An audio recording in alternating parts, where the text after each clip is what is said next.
From Value Invest Asia, this is the Asian Mavericks. We explore the hidden stories of successful founders, business leaders, and investors in Asia. Here's your host, Stanley Lim. So this week we're chatting with Yong, and Yong is a business and life coach, and he's most well known for his online sharing through LinkedIn with his page Chasing Horizons. Yong has always been a great student, and really through his hard work and intelligence, he made his way to Singapore as a scholar. And very early on, he already know about his dream in life, which is to become an airline pilot. However, after 15 great years as a commercial pilot, he started thinking about the security of his career as artificial intelligence developed faster and faster every day. This is when Yong think more about creating another career path for his future. And with his love in learning and working with people, he found interest and fulfillment in the people development industry. Today, he led his life coaching business with his co-founder, Damien, through their company called Peaks. Yong's story really reminded me on the need for us all to constantly learn and grow, even when we have already found our life calling or we feel that we are already living our best life. It is important for us not to be afraid to start something new again at any stage of our life. So let's start at the beginning and relive Yong's journey with him once again. I grew up in a fairly typical middle-class background in a small town in Malaysia. There were 5 of us in the family, my parents and my elder brother, myself and my younger sister. So nothing really out of the ordinary, just typical Asian family background, go to school, study hard, don't get into trouble. Yeah. And were your parents very strict to you, or they're quite laid back? Wanted you to be a lawyer, a doctor straight away, Okay, so my parents are strict, but I think the benefit, the real gift that they gave me was they gave me the freedom to chart my course. So they never really... So my mother was a school teacher. She took early retirement to look after the 3 of us. And my dad was a dental surgeon. And there was never any pressure from him to take over his practice. So I think one key lesson I learned from them early on was like, if you study hard, you stay out of trouble, you'll be okay. So, and at a very early age, I remember it was coming to my, what is the equivalent of the PSLE in Singapore, right? Because I grew up in a small town in Malaysia. Right. So coming up to that, my math wasn't that great. And my mom told me, if you score an A for your math in this exam, I'll get you a new bicycle. So I was like, all right. So I worked really hard for my math. And that was like the one of the first formative experience I had in the power of hard work, of just being disciplined and putting in the work. Yeah. I see. Okay. And of course, definitely, I assume you got a bike. Yeah, I got a bike. But of course, now you're pursuing your own business as well. Yeah. Having entrepreneurship, I think, in someone, it's not really common, I feel, in most people. Do you, at the time, already feel that you're quite entrepreneurial, or this is something that was cultivated later on? Okay, I can very clearly and honestly say that for a very large part of my life, until maybe about 3 to 4 years ago, I never thought of myself as an entrepreneur. I never thought I had the makings to run my own business. And I would consider myself kind of like an accidental entrepreneur. The reason why I ultimately set up my own business was when I started doing coaching, or when I first started sharing this aspiration of becoming a coach with my friends. Some of them actually said, if you are going to have clients, then you need to set up a company, whether it's an LLP or the private limited. I was like, why can't they just pay it to my name? That kind of naive thinking. Then they said, no, what if you are engaged by an organization, and you need your own registered company for them to pay, because they generally don't pay direct to an individual. So I was like, oh, okay. So that was like what kickstarted my entrepreneurial journey. I mean, it's really been, I'm actually quite amazed at how far it has come from just setting up the company, and then handling the finances and doing the branding and the marketing and even engaging with different types of clients. So this is one of my life's biggest surprises, I can safely say. Right. They ended up becoming what you would call an entrepreneur. Oh, that's fascinating. Yeah. We'll definitely dive deeper into that Sure. later on. But just going back a little bit on Yeah. your growing up journey, did you came to Singapore to study, or how do you end up here? And your story after you got here. Okay, so for this, I have my dad to thank. So it was after what was the equivalent of the O-level examination. And my dad happened to find a newspaper cutting on applying for a scholarship in Singapore. And he just told me, hey, why don't you try and apply for this? And in my mind, small town boy, I was like, study in Singapore as a scholar. I was like, I never thought I'd make it, but just to humor him, I gave it a shot. And lo and behold, I ended up in Singapore in one of the top 2 junior colleges at the time. And it was the perfect fish out of water experience because I was one of the top students in my school back then in a small town. And then suddenly I'm dropped in what was the most highly competitive academic environments in Singapore. And back then I had this idea that all Singapore students are like this. And I also very clearly remember when I was in a lecture, the lecturer came in and said, if I go to the canteen and I take a stone and I throw it, I'll hit either a 3A or a 4A student. And back then I was struggling to pass my common test. So, but okay, to cut a very long story short, I finally figured out how to actually prepare for the A-levels. And I did reasonably well. Reasonably well to score another scholarship to go into university to do chemical engineering. It was at that time one of the top 5 Fortune 500 companies that sponsored me. Wow. Okay. Yeah. So, but then then what happened in university was, I'll sum it up by saying that the most important thing I learned in university was what I did not want to spend the rest of my life doing. Which is Which was to go into engineering, to go into an industrial environment, to work a 9-to-5 job or even be in an office.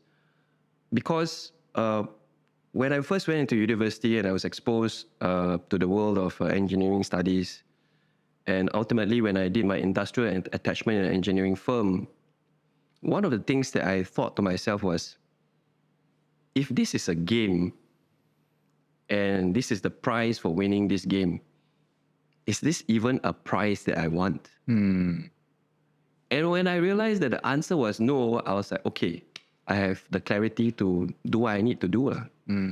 So when I graduated from university, the only serious real application I did was to apply to the airline. right. Yeah, to be a pilot. Yeah. Okay. Yeah. And what is it about the airline business that attracted you to go that route? I think first I have to thank Mr. Cruz. So when I was very young, I watched the first Top Gun movie. Right. And that's when I decided, okay, I'm going to be an airline. No, I didn't ever say airline pilot. I said I wanted to be a fighter pilot. Wow. Okay. And so my parents both knew this. And so ever since I knew the meaning of the word ambition, I will always when people ask me, so what's your ambition? I would say, I'll give them a few options, but airline, no, I cannot say airline. But pilot would always be one of them. And my dad, very early on, he already knew, he said, hey, the life of a fighter pilot isn't that great. It can be dangerous and this and that. Why don't you go and be a commercial pilot? I was like, no, I want the, Top Gun, whole Top Gun package and everything. Yes. But then as I matured, as I grew up, as I spoke with more people about the aviation industry, a career in aviation, I realized that a career as a commercial pilot would be what suited me. So jumping into this new adventure, Yeah.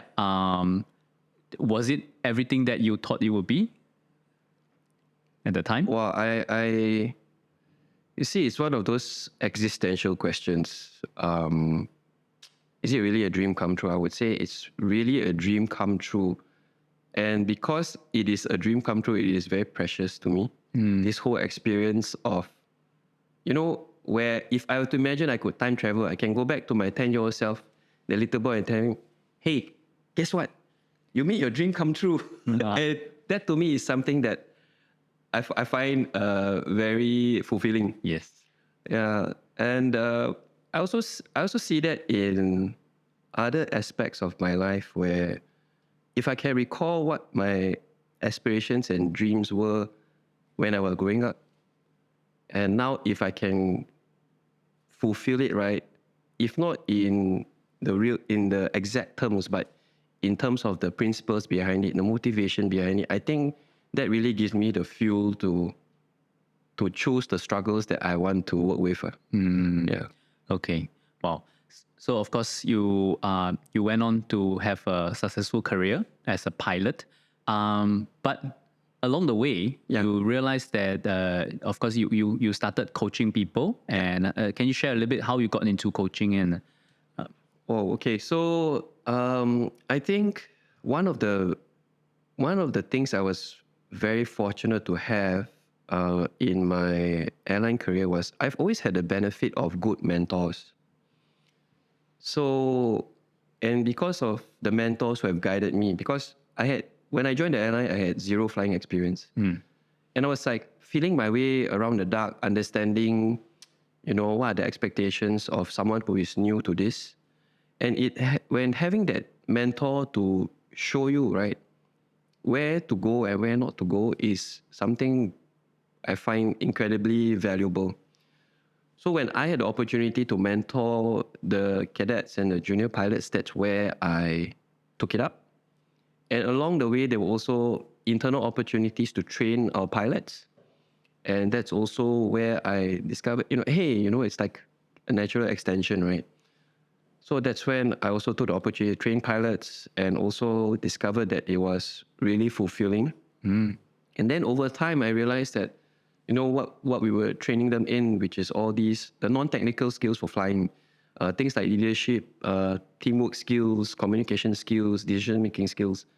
These are not unique to just aviation. And that's when I started thinking, how can I contextualize it for other sectors? Especially after I first drove a Tesla in San Francisco, and I realized that the level of automation that has become common to the everyday user, that the threat to my career relevance is very real. Right. So it was on the fear part is how to stay relevant, and on the hope part was how can I then deliver value from my years of experience in training and developing people to people outside aviation. I see. Wow. Okay. It's interesting that you explain that there's this pull and push factor within you to push you to sort out another separate career path for yourself.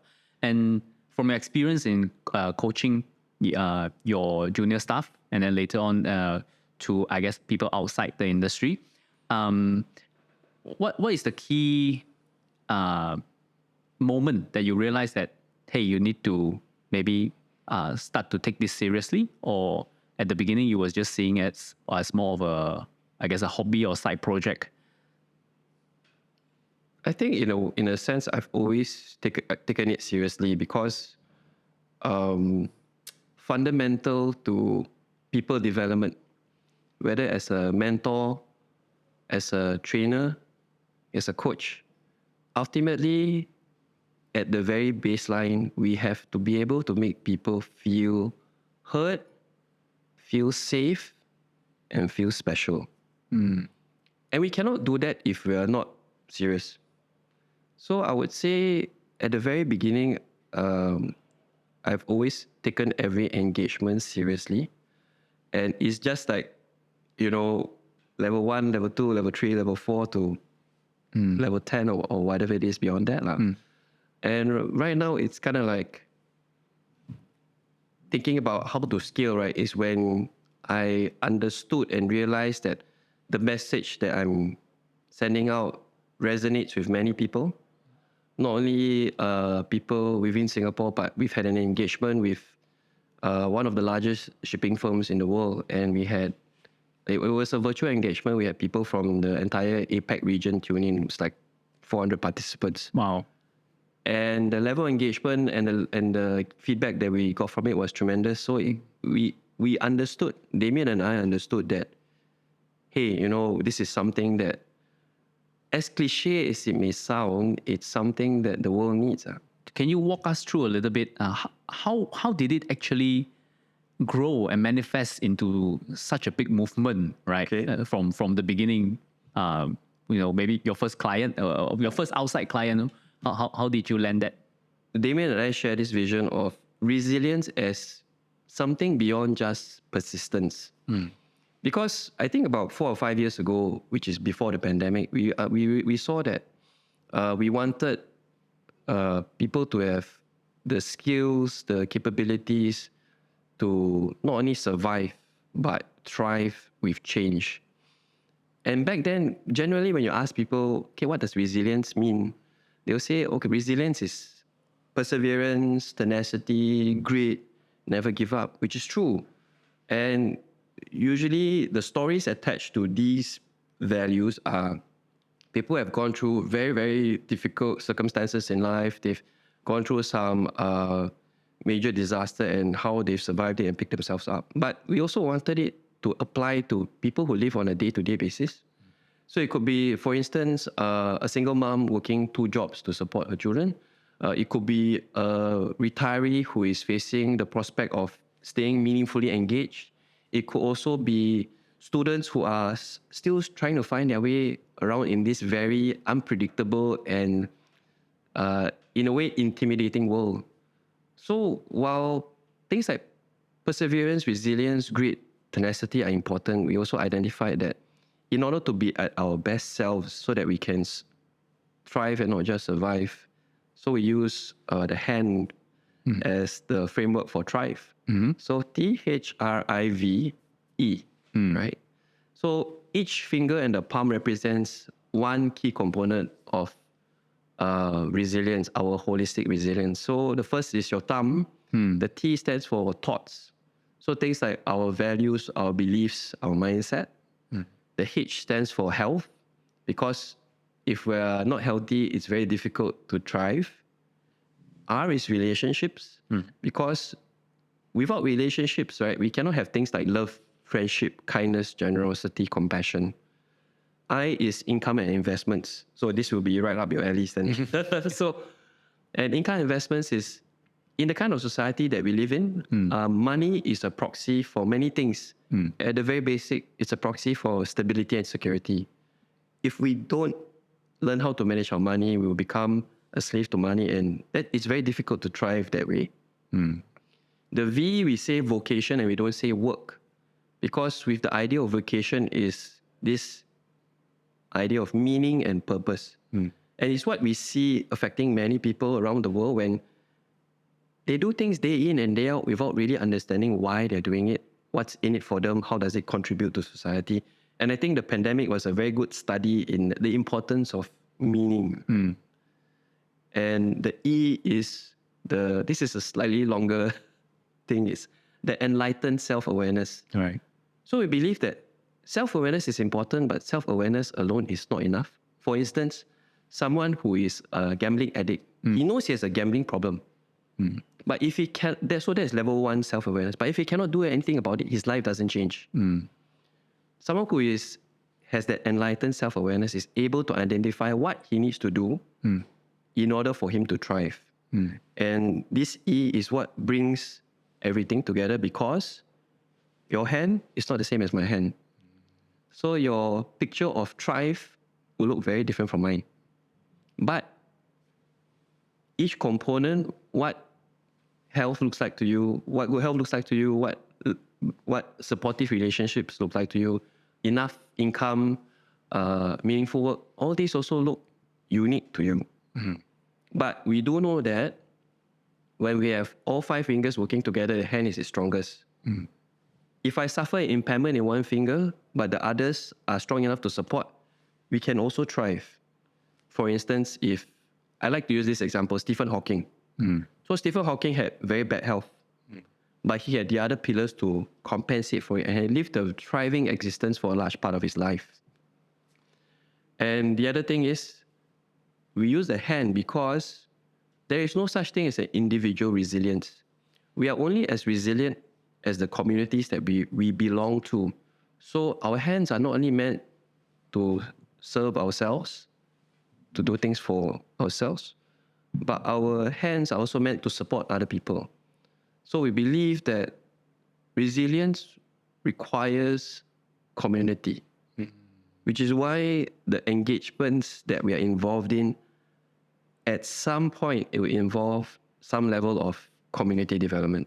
Right. Yeah. So yeah, that's how we, from that core mission, we built it to be able to reach out to more clients and ultimately engage more people and spread the word lah. Right. Of course, you mentioned about your business partner, Damien. And I think a lot of businesses, they will thrive very well with a partnership, but also partnership itself is complicated. Yeah. Right. So can you share a little bit about your history with Damien? How do you guys met? And how do you describe your current working relationship? I call him my brother from another mother.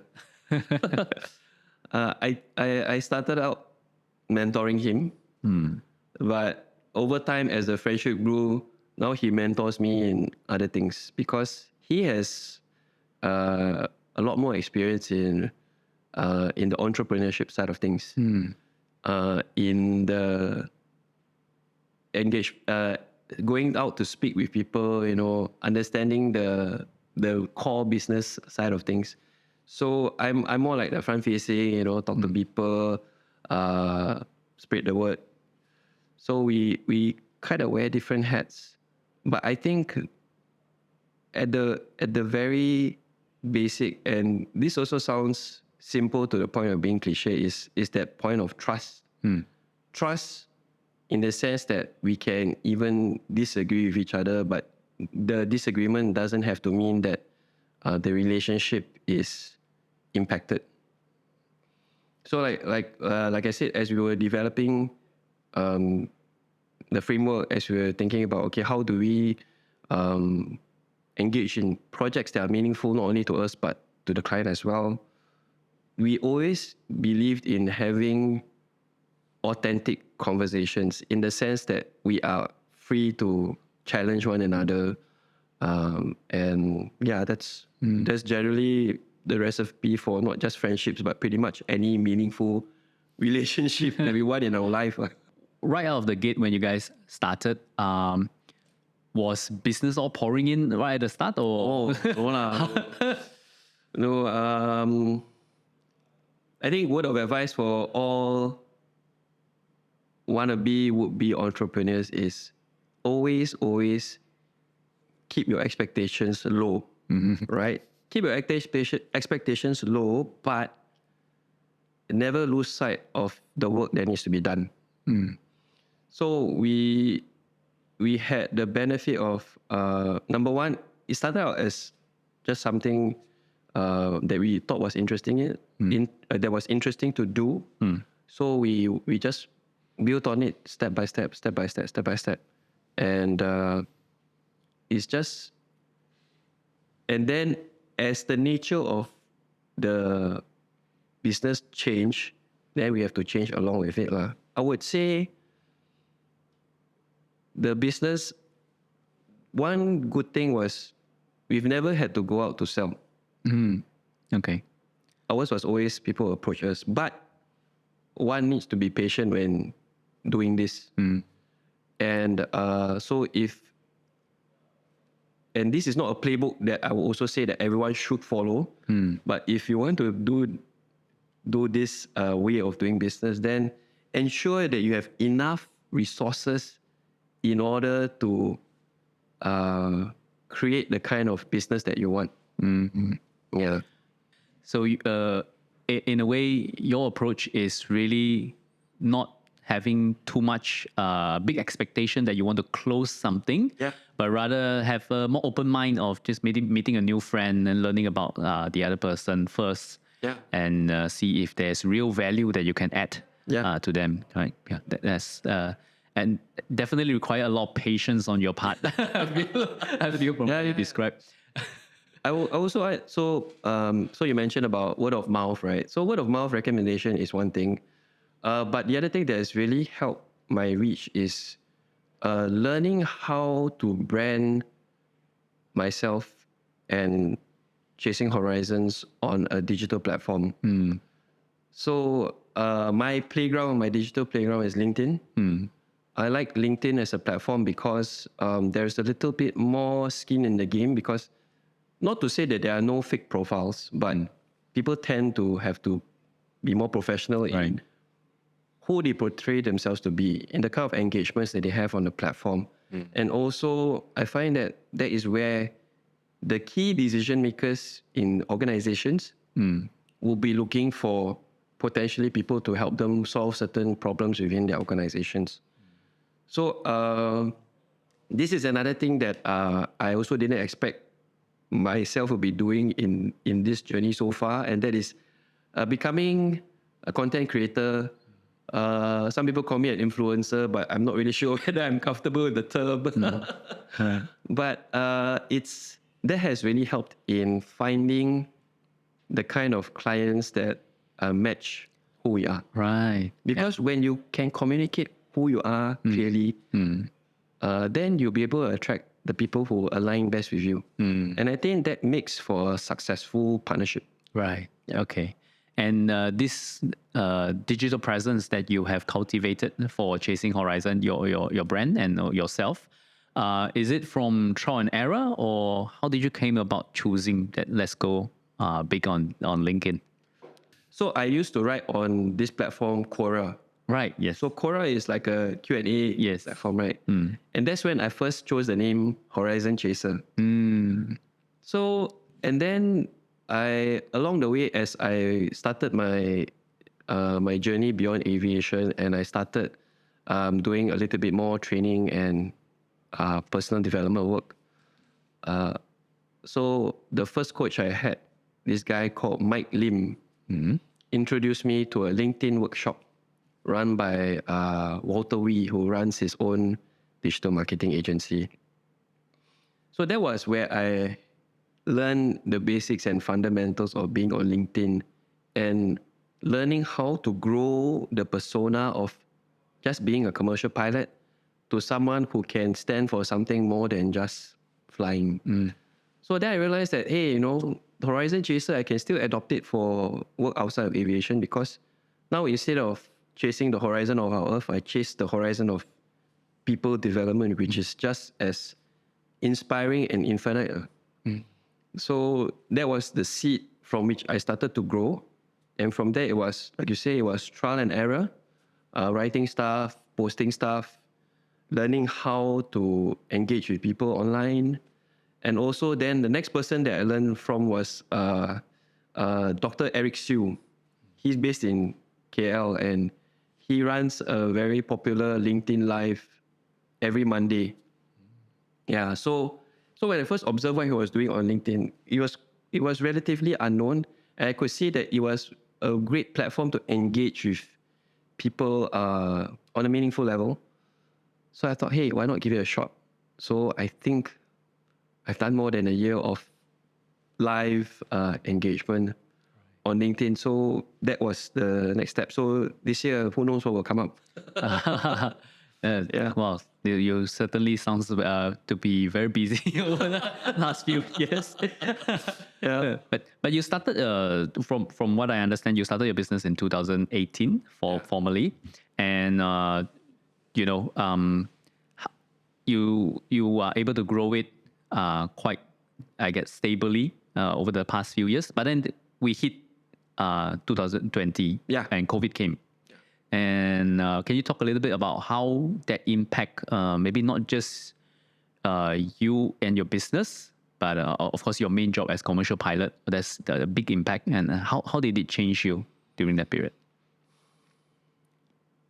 I think I have to really thank my blessings for all the things that I already had prior to the pandemic that allowed me to thrive during the pandemic.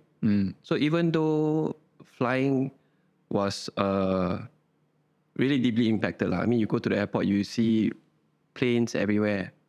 The skies will be silent. You don't hear hardly, you heard hardly, if any, communications from air traffic control, right? But I had the benefit of time. And like they say, the only thing more valuable than money is time, right? So because of the fact that we started building what we wanted to build before the pandemic, we were in a good space to continue building on it. Plus, of course, and you'll be happy to know this, I had saved up for a rainy day. So we had the savings to do so. And then because I wasn't flying as much, but I had a fair bit of time on the ground, I just took that as an opportunity to get to know people. And I would say my network really, really grew during the pandemic. Right. And I got to know software consultants, I got to know SVPs of companies, MDs of companies, people in the tech space, healthcare space, shipping, So it really broadened my own horizon in terms of learning as well. And it taught me how to listen. It taught me how to understand needs of people from different corporate sectors, right? Different kinds of companies. But at the same time, I also could see, okay, what are some of the common threads, common themes that might be affecting them or their organization. Okay. So you're still quite active, even more so active on Chasing Horizon during the pandemic. Oh, yeah. Yeah. I was quite active. I was writing a post, I think, every day. Yeah, but now that aviation has recovered, thankfully, we are flying a lot more.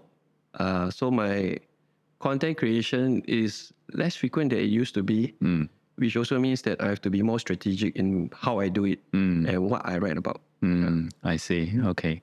And what do you typically write about on Chasing Horizon? Oh, so I used to start out with just personal interest stories.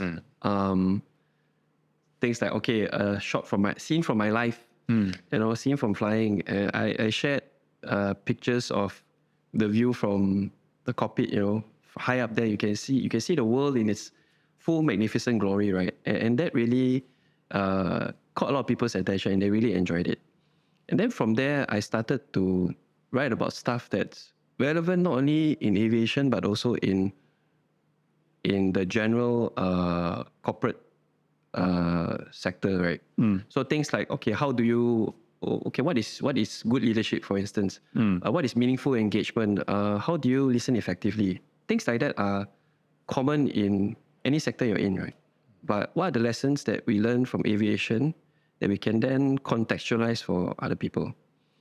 Then I also started reading things like Harvard Business Review, The Economist, on a more regular basis to just have a better sense of what certain global trends are, to understand how large corporations think, and also to learn the kind of language that people in the corporate sector tend to use. Because I realized that, and this will be common to many people who are in one sector or one space, and they're trying to step into another arena altogether. And that is learning that language so that you can communicate effectively, so that the client or the prospect won't have to think so hard as to what you're talking about. And they can immediately connect and feel that, hey, this person knows what I'm talking about because we're using the same words. Right. Yeah. Can you give us one example for? So, for instance, like how some spaces like to say team members, but some like to say stakeholders, right? Essentially, it kind of means the same thing. But in your engagement with the client or the prospect, then we have to see, okay, what kind of language tends to resonate better with them. Yeah, because language is actually the key to people's hearts. Yeah, because you use the right word, you can tap on certain emotional strings. Along your journey, what are you seeing most common? What is the key problem, say, among individuals that you're coaching? Yeah. What's the typical challenges that they are facing, and how are you helping them overcome it? I mean, leaving aside, of course, the very unfortunate and very heartbreaking cases where people actually lost their lives or suffered very significant illness. I think another thing that's also very widespread is people having to re-examine who they are. Right? So when you have this global phenomenon that takes away all these pleasant distractions that we all have, and we all do need distractions at some point in time, right? From travel, meeting friends, going to the clubs, going to the bars, even sometimes at one point we couldn't even go out to exercise. There was certain curtailments on that. Then the only thing we are left with is actually ourselves. Yep. And when we're left with ourselves, this whole journey of self-examination is always uncomfortable.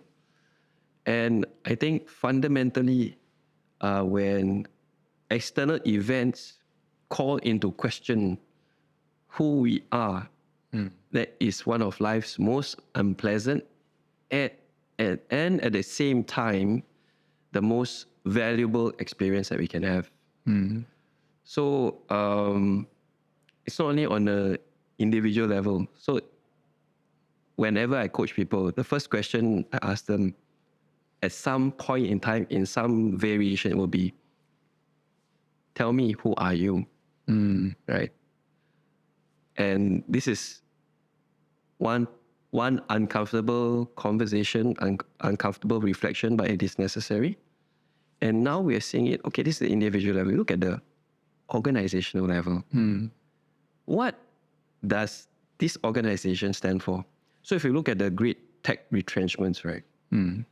A lot of the organizational identities are being called into questions. Their brands, things, these companies that branded themselves as, oh, we care for the people, right? We have your welfare at heart. And when so many people are laid off, in a very abrupt manner, right? And then there's a lot of soul searching, hey, exactly what do you or this organization stand for? So I think the organization that I belong to, that I fly with, I can hand on heart proudly say that is a place that I'm honored to belong to. And this is when they say the true test of a person and an organization is when the proverbial hits the fan. Yeah, so that is something that many people struggle with. Yeah, that's such a powerful message, I feel, and it's something that many people and even organizations don't really think about, right? Especially, and you brought out a good point that during the COVID time, we have nothing but to re-examine ourselves. Yeah. I think I certainly experienced that as well during that period. But I'm curious if the question of who are you and what do you stand for, if it's brought to you, Xiaoyong, how would you answer that? So I have my wife to thank for this. So when we first got to know each other, and I was still relatively junior as a pilot, and she told me, oh, you identify so strongly with your organization, with your profession. She asked me this question many years ago. Hey, if you weren't flying and you weren't a pilot, what would you do? And I had to stop and think. And my answer surprised her because I told her, I think I'll become a teacher of some sort. And she was very surprised. But then along the way, like I said, I did things like I became a mentor. Even now I still mentor undergraduates. I train pilots. I train people outside aviation. So during the pandemic, it was a great time to reflect on if I could no longer fly, what would I do? And the question is, I would develop people. Yeah, I would develop people and ultimately maybe develop organizations, which we do, on a project basis. Another thing I wanted to touch on is also we talk a lot about finding success in life. Yeah. Right. And right now we can see that many people is actually challenging the concept of what really is success, rather than in the 90s or 80s, when you say being successful, everybody knows that it's getting rich. 5 Cs. Yeah, exactly. But now it's more nuances and it's different for everyone. For yourself, you also describe yourself as an accidental entrepreneur. So I want to understand from you, in the past, how would you view success? And right now, being an entrepreneur, what's your definition of success now? I think at some point I was also guilty of thinking that the success was the 5 Cs, right? The material things. But I think for now, success, whether I'm an entrepreneur or not, success means having the freedom to choose the problems that I want to solve. That's one thing. And also having the freedom to spend meaningful time with those that matter to me. I think on these 2 counts, it's good enough for me. All right. Yeah. And talking about this as well, I assume that you are a father yourself. Yeah. Yep. And looking at on the current environment, and also thinking about the future for our children, what are some of the things that you really want to cultivate in your kid and teach them as a lesson? Although I know as a parent myself, not necessarily they will listen to you, but in your mind, what are some of the key lessons or characteristics that you feel that you want to pass on to them in the future? I think first thing is actually be kind. I mean, if I were to look back on my life so far and think of my moments of regret, the moments of regret will always be in situations when I could have been kind and I was not. That's one thing. The second thing is the power of learning, which is also tied to never give up. Right? This idea of I may not know this or I don't know this, but you always add the word yet at the back. So whether it is teaching my child to ride a bicycle, to swim, or even how to make friends, everything can be learned. But we can only learn if we are willing to try and we don't give up. And the third thing, which is related to that, is also we have to face our fears and not run away from them. Because our fears and discomfort will always tell us who we truly are. Yeah. Right. I'm definitely noting that down. I wanted my kids to learn as much possible wisdom from everyone, which is also a reason why I'm doing this podcast. But you touched a little bit about the never say die attitude. Yeah. Right? And I found that a lot in, entrepreneur and also people who are just generally happy in life and find success and fulfillment in life. Do you feel that is something that is already innate in you? You has always been such a person, or is something that can be cultivated? And if so, how do you cultivate that? I think that persistence, hard work. So I shared earlier on about the bicycle prize. And I think even when I was learning music, when I was doing track and field back in high school, so those were all experiences that taught me if I'm willing to put in the work, commit the time to learning, I will get better at something. So when I was younger, I used to like to say, whatever doesn't kill me makes me stronger. But somehow nowadays that doesn't that doesn't resonate as well with me anymore. Right. But now I like to think that anything worth achieving is worth struggling for.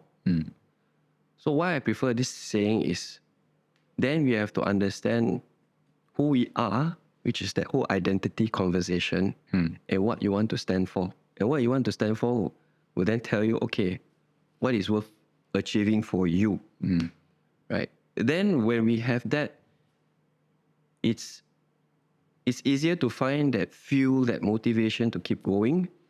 And I would say that, so there was a shift, right? So previously it was like, okay, this is the game that everybody is playing. I want to win at this game. But it's not necessarily a game that I enjoy, but I'll put in the hard work and I'll do reasonably well. But then after that, I go to the point where, hey, if I win this game, but the prize is not really something that I want, then the fuel will just get taken out, Yep. right? But then when I started thinking about, for instance, I want to be a pilot, right? So I'm willing to suffer for it, to struggle for it. Now I'm on this mission to, okay, how do we help people be the best versions of themselves, right? How do we help not only people in Singapore, but the world over thrive, right? Then it gives me the fuel to, okay, what's the next step? What's the next step? And if I'm tired, it's not that I give up. If I'm tired, I just say, okay, I'm still going to come back, but I take a rest first, right? That's different from giving up, right? So it's, I would say that that's the difference between just plain old positive thinking, in that, everything will work itself out, but knowing, okay, what you're willing to stand for, what you're willing to struggle for, and also how to keep going. It's not about speed, it's a marathon. So how do you keep yourself going? What you mentioned just now also, to help develop people to be the best version of themselves, it definitely requires a little bit of leadership quality in yourself. And this leadership quality, do you feel that it is something that everyone can learn and have this ability, or somehow it will be more apparent in somebody compared to the others? I believe that everybody has the ability to lead, but it depends on the situation, right? So I'm a strengths coach, right? So each of us will have, whether it's a function of nurture or nature, each of us will have certain innate strengths, talents, or instincts, right? Which means that in certain situations, this person might be suited. So let's say crisis. In a crisis, this person might be suited for crisis. Non-crisis, let's say everything is okay, blue sky, you want collaboration and all that. Then another person might be more suited, right? Then if you're talking about, okay, transforming, right? Change management. Okay, what kind of leader do you need then? So I would say it really depends on the context that we're looking at, and what the individual's inclinations are when it comes to leadership. However, in the future, as the pace and frequency of change increases, leadership would mean that a leader will need to know how to adapt his or her leadership styles. Yeah, and this can be cultivated, but it's not as straightforward as many people like to make it seem. Yeah. So and of course we also understand that when leading a unit, I don't say organization, any unit, whether it's in the army or a family or a school or MNC or in the aeroplane, it's you will need to have different kinds of skills for each situations, right? But then you need to know how to adapt to the people, and there is another kind of skill set that takes time to develop, that more and more organizations are recognizing. I think even the Singapore government is also recognizing now, because if you observe some of the parliamentary speeches given, they're talking about the importance of coaching and mentoring skills. And in a recent Parliament speech given by Patrick Tay, one of the MPs, he was saying that coaching should be made more accessible to everyone. So he proposed that you can even use your Skills Future credit to go for coaching, and not just the preserve of leadership, right? Yeah. So it's something that everyone can look at developing, but it really also we also really need to examine what kind of context that you want to develop this leadership in. Before we go, right, Xiaoyong, just by listening to your life story, I feel that you have really quite an amazing life. Have a great success in both your being a commercial pilot and also from your own business. You not only been able to have the ability and the opportunity to see the world as a pilot and see many different type of people and their struggles and going deep into their personal space from your coaching business. So you have best of both worlds. But along this journey, if you look back, right? Say today you're 16 again and you saw your 16 self again. How would you go about this journey differently? Meaning that, do you have any regrets along the way? And what advice would you have for your 16-year-old self? I mean, it's a bit uncomfortable for me to hear that when you describe that, okay, I live a successful life, as in whatever career I'm in, because I also recognize that this success wasn't built through just my own effort. No doubt that I did put in the work, but I also recognize that I do come from some level of privilege. And I think that when we recognize that we come from privilege, our duty is to make the most of that privilege. So if I were to go back in time, I would just remind my 16-year-old self, it's not all about you. Whatever privilege that you do enjoy along the way, make the most of it. Don't squander it. I'm Stanley, and you have been listening to The Asian Mavericks, produced by Value Invest Asia. If you like this show, please give us a rating and review on Apple Podcasts, Google Podcasts, or wherever you get your podcasts. And of course, if you know of the perfect candidate for us to interview for our next episode, you can always reach out to us through our social media. Thank you. Until we meet again, stay safe.